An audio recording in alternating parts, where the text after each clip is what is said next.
Shalom. Shalom. Gimana kabarnya hari ini? Luar biasa, bersyukur ya, karena Surabaya sudah mulai turun hujan ya. Satu hal namanya manusia, nek kemarau minta hujan, nek waya hujan minta kemarau. Itulah saya ya. Ketika panas terik ya, kapan hujan. Nah kemarin pas waya budal kerja, waya mau ngantar cateringan hujan, ngeluh lagi ya. Namanya manusia ya. Dan bersyukur ya, pagi hari ini kita ada sampai detik ini, kita ada sampai hari ini, itu semua karena Tuhan, karena kasih karunia Tuhan, kita boleh ada di tempat ini untuk menyenangkan hatinya Tuhan. Karena apa ya? Sadar ya, kalau kita baca firman Tuhan sadar bahwa kita ini adalah hamba ya. Tugas hamba itu melayani, tugas hamba itu menyenangkan hati Tuhan. Kita akan buka dalam Yesaya 41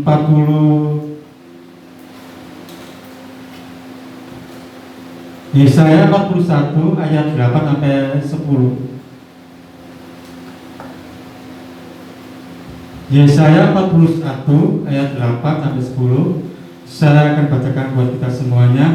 Israel hamba Tuhan, tetapi engkau hai Israel hambaku, hai Yakub yang telah kupilih, keturunan Abraham yang kukasihi, engkau yang telah kuambil dari ujung-ujung bumi dan yang telah kupanggil dari penjuru-penjurunya. Aku berkata kepadamu, engkau hambaku ya. Aku berkata kepadamu, engkau hambaku. Aku telah memilih engkau dan tidak menolak engkau. Ayat 10. Janganlah takut sebab aku menyertai engkau. Janganlah bimbang sebab aku ini Allahmu. Aku akan meneguhkan bahkan akan menolong engkau. Aku akan memegang engkau dengan tangan kananku yang membawa kemenangan ya.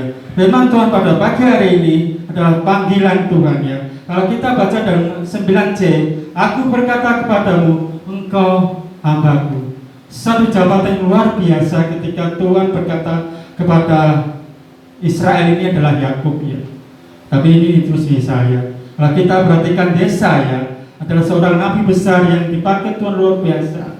Di kitabnya dibuatkan ya akan datangnya Mesias, akan datang juru selamat ya. Firman Tuhan pada pagi hari ini adalah panggilan Tuhan jadi hamba ya.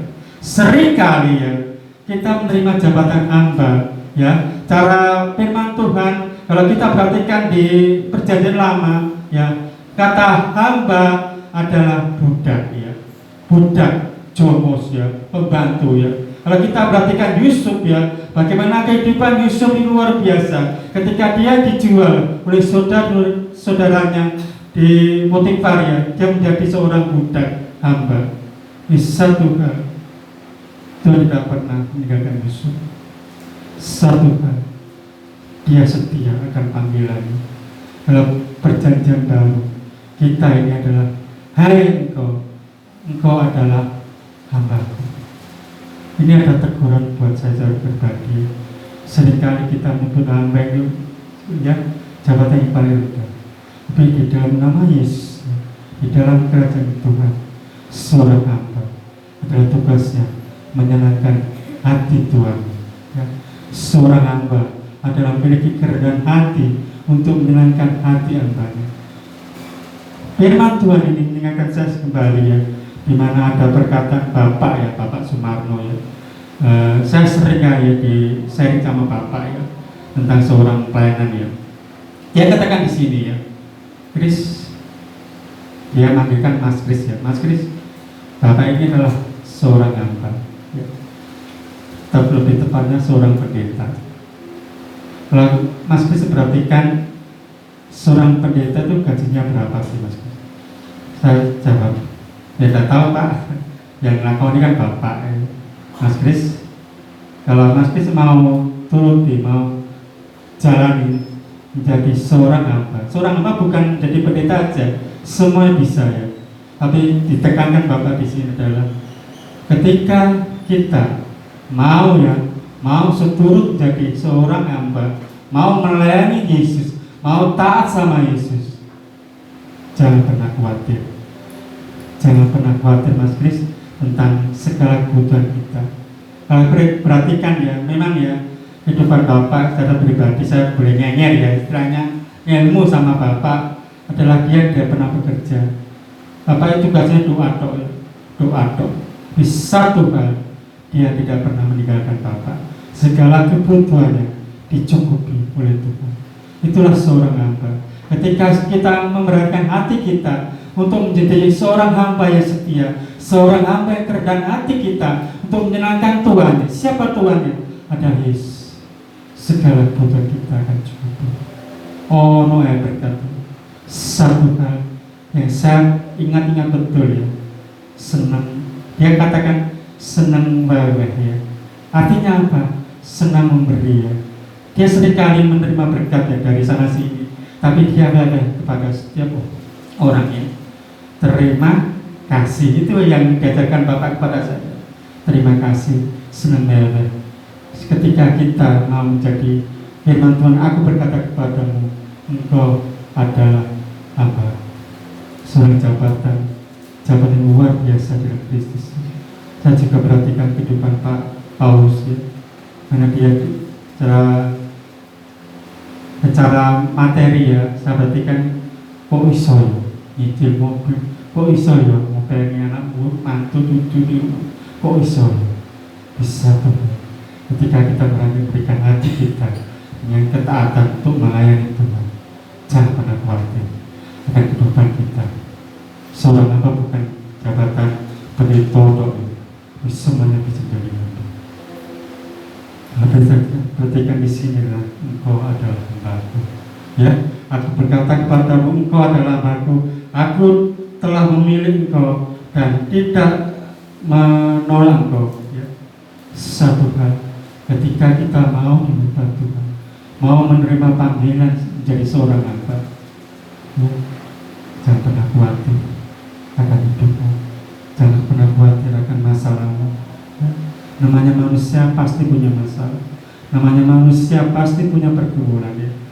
Dalam pergumulan di Bapak jerawat ya, sudah kata ya, 2 kali 1 berarti Bapak sudah kata.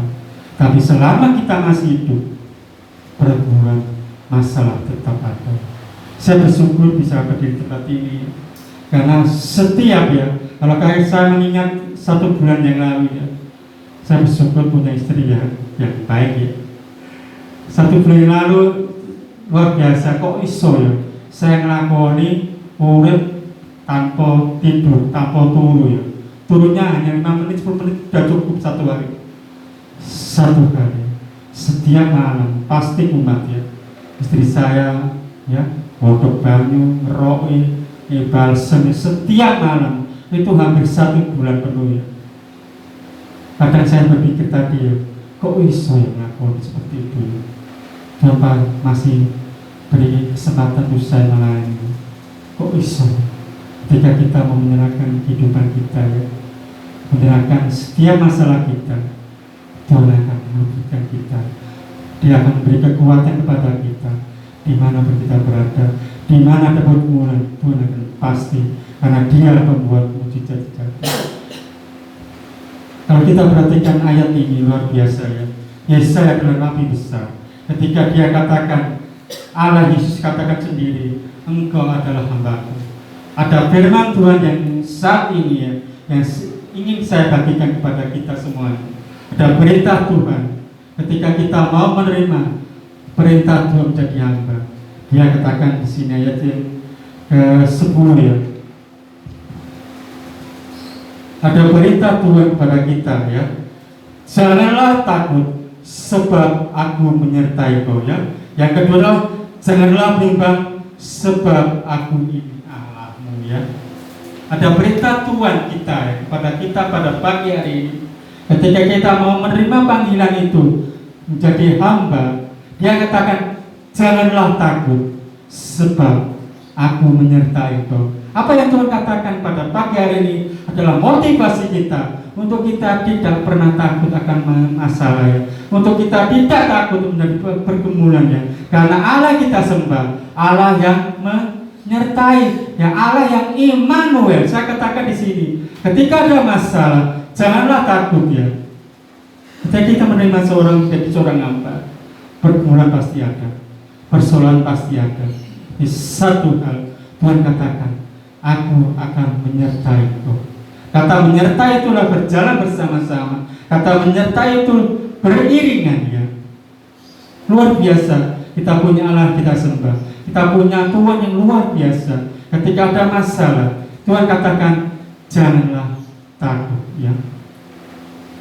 Kehidupan saya pribadi ya, saya pernah ya sharing tempat ini ya, saya saksikan ya. Orang tua saya itu adalah dulu pekerjaannya adalah penjual nasi gudeg ya. Dan rumah orang tua saya itu dua ya. Kalau Mbak Ana sudah tahu pas saya di Solo ya, Mbak Hendri ya, Mbak Yusi juga pernah tahu. Satu hal, mau Omah Kaliko sama Ndang itu berjauhan ya. Di tengah-tengah ada kuburan yang seperti kembang kuning ya. Arti kata jangan takut ya. Secara pribadi ya, namanya kuburan di desa dulu ya, gak sama-sama saat ini terangnya. Dulu peteng dedet ya, peteng dedet dan serem ya.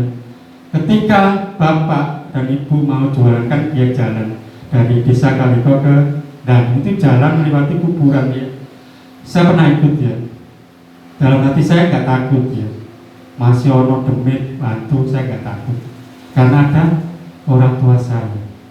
Tapi ketika saya disuruh ya, namanya manusia kan kadang lupa ya, ambil no godong lupa, godong ini ngomale. Saya sendiri ya, pulang ke sendiri. Nek sendiri itu takut ya, takut akan setan ya.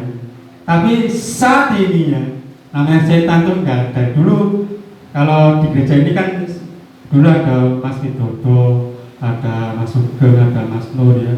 Ketika mereka sudah menikah ya, mereka sudah pergi dari sini. Tinggal saya saja yang takut, yang tinggal di sini.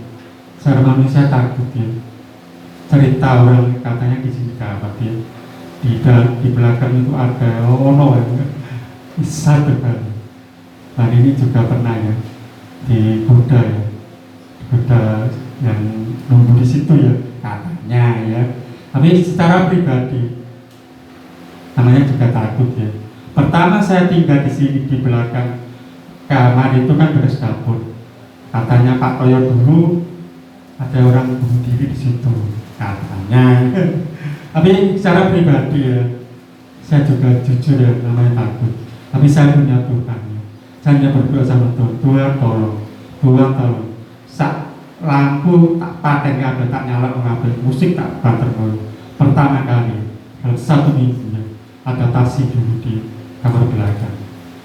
Lama-lama biasa ya, berteman dengan yang nunggu itu ya. Yang penting gak ganggu gitu ya. Satu kali Tuhan berfirman pada pagi hari ini, janganlah takut. Ya, setiap masalah kita ada, pertumbuhan ada. Ya. Masalah ada, pertumbuhan ada. Tapi firman Tuhan katakan, janganlah takut. Aku akan menyertai kau. Ya. Kata menyertai ini berjalan beriringan. Masalahmu potole, ayo. Ya. Kita punya orang tua. Selama kita masih ada orang tua, ya, cara pribadi orang tua rohan kita, Tuhan Yesus, apa yang kita takutkan ini? Nggak ada yang kita takutkan. Persoalan muliakan.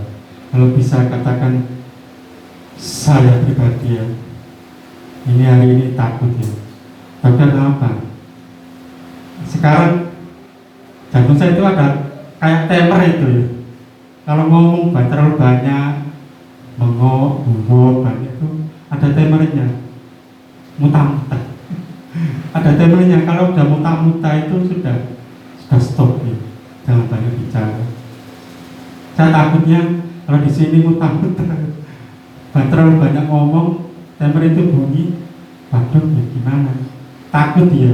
Bisa coba hal yang saya percaya ketika saya melayani Tuhan, saya mengambil pelayanan, saya mengambil seorang hamba, saya nggak pernah takut apapun terjadi ya.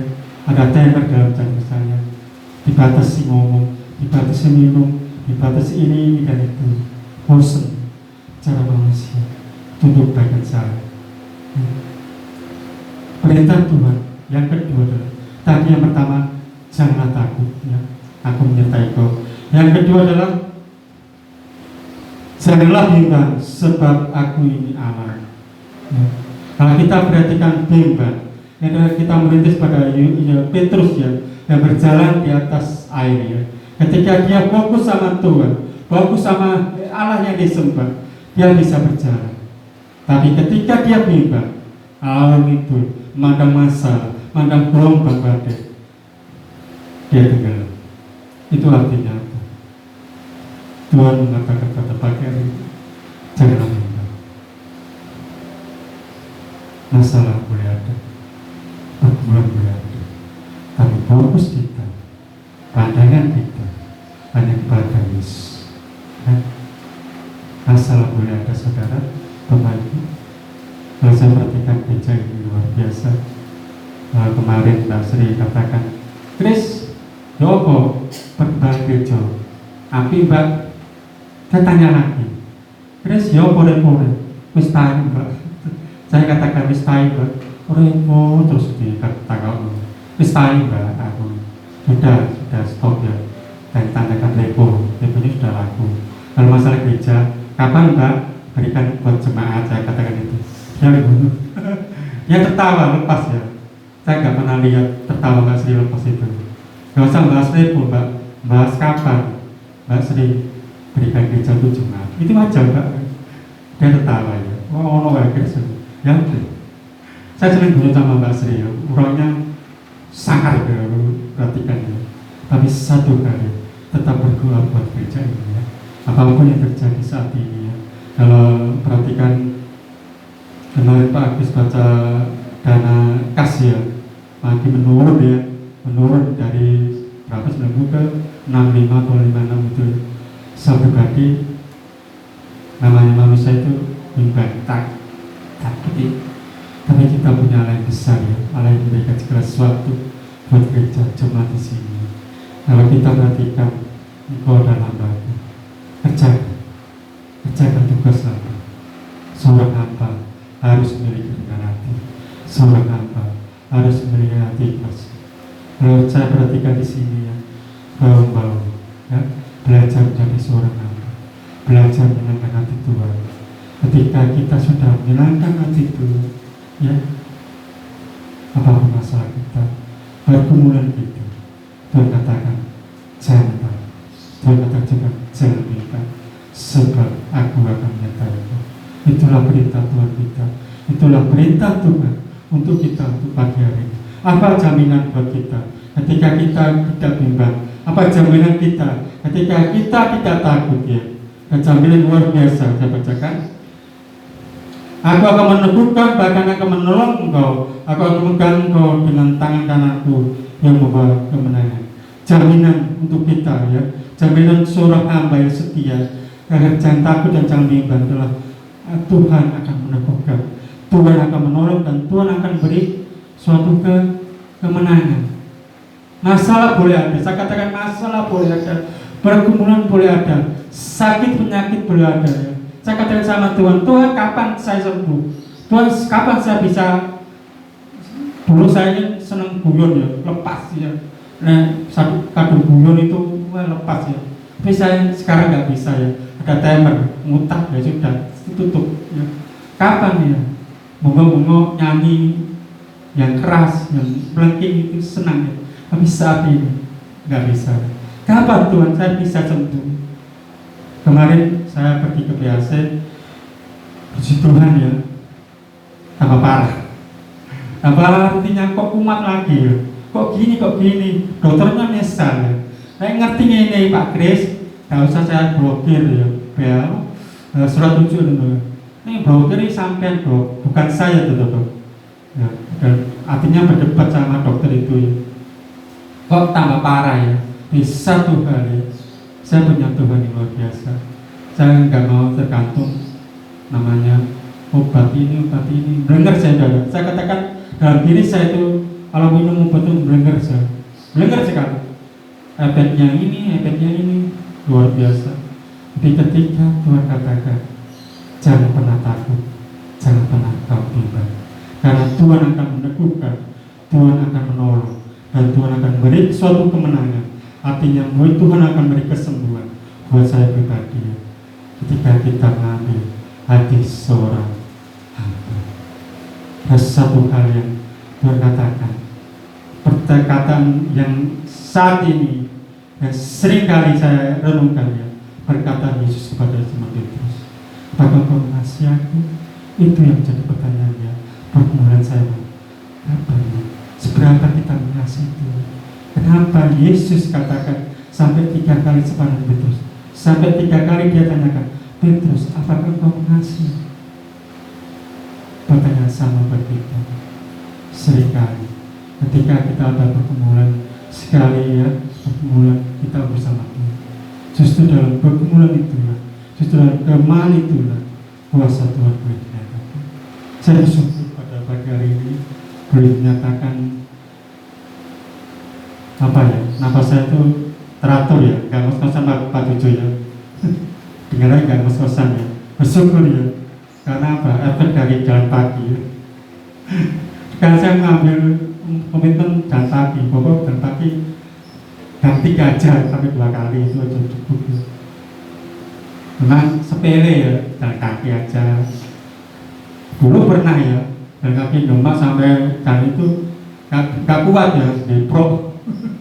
Tapi saya mengambil keputusan ya, pokoknya jalan ya, pokoknya jalan. Dan Tuhan kasih kesempatan buat saya untuk mengirim sesuatu cateringan di Trium Residen Jalan Pemuda itu. Itu kan naik nih, naik, terus mobilnya ke dalam. Dalam hati saya ngomel ya, kok gini Tuhan? Katanya mau sembuh. Ya ini caranya ya. Setiap hari di Trium itu naik ya. Jalan sampai lari ya, sambil lari kecil itu ya. Luar biasa capeknya. Tapi hari mendekati ini ya, kok enggak ngos-ngosan, saya kata, ini cara Tuhan ya, mendidik saya. Kalau lihat di Trium itu ya, orangnya kalau ngantar itu sambil lari ya, karena dibatasi parkirannya ya. Sampai kurang lebih 6 menit lari ya. Bicara Tuhan luar biasa. Itu aneh soro ya, tapi itulah obat. Itu kesembuhan saya pribadi ya, pokoknya jalan Kristus, jalan.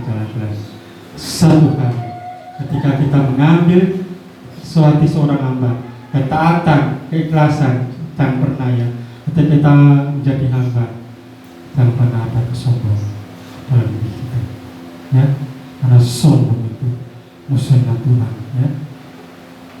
Saudara dikasih Yesus ya, ini apa yang saya sampaikan ya, satu kali ketika ada pujian seperti ini ya, seriku tak mengerti jalan-jalanmu.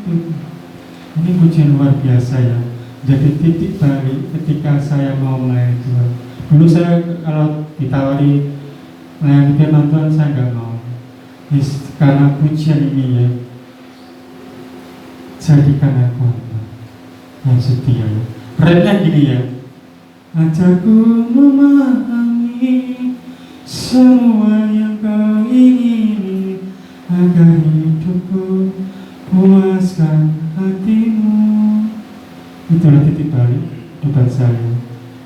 Hati hamba, tugas hamba menyenangkan hati Tuhan.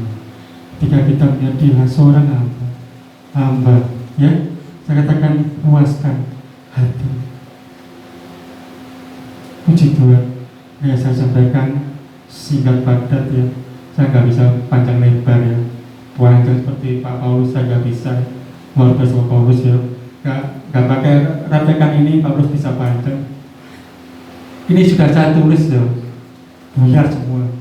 Ini saya bersyukur ya, Tuhan kasih hidayah buat saya. Satu hal, saya mau belajar, saya mau dibentuk, kita semua mau jadi hamba yang setia. Jangan bimbang, jangan takut ya, sebab alam menyertai kita.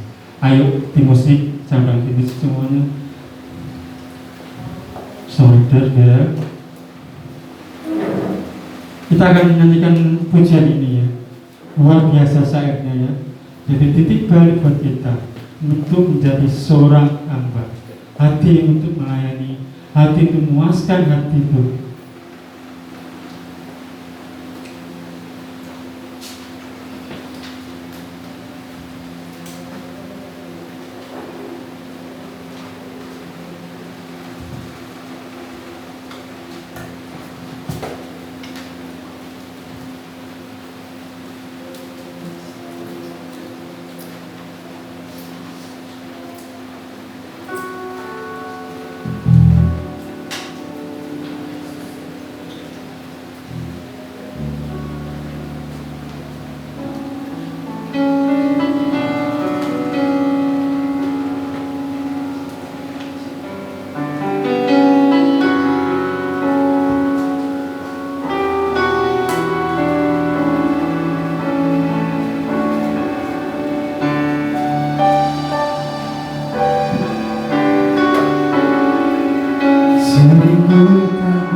Terus, apakah engkau mengasihi aku? Terus katakan Tuhan,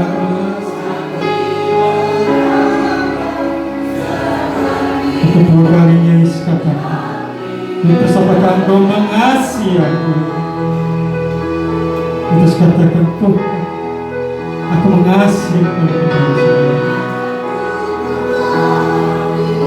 Tiga kalinya Yesus katakan, Petrus, apakah engkau mengasihi aku lebih dari segala? Siapa? Yesus, aku mengasihi engkau lebih dari segala. Pertanyaan Yesus, kita mengasihi Tuhan, kita mengambil seorang hati hamba, hati itu melayani. Inilah hati hamba. Inilah hati kamu, hati yang mau aku bentuk itu, hati yang mau aku, hati yang menenangkan hati untuk melayani engkau. Puaskan hati suatu kerinduan kamu dalam hidup kamu, menyenangkan engkau.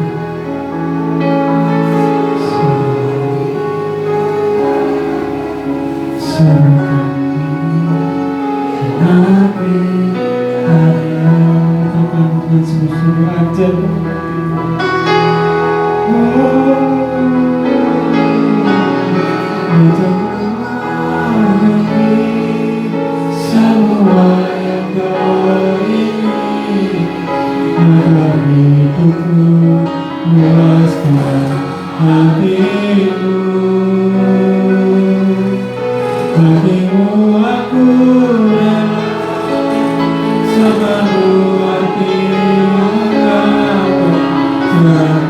diri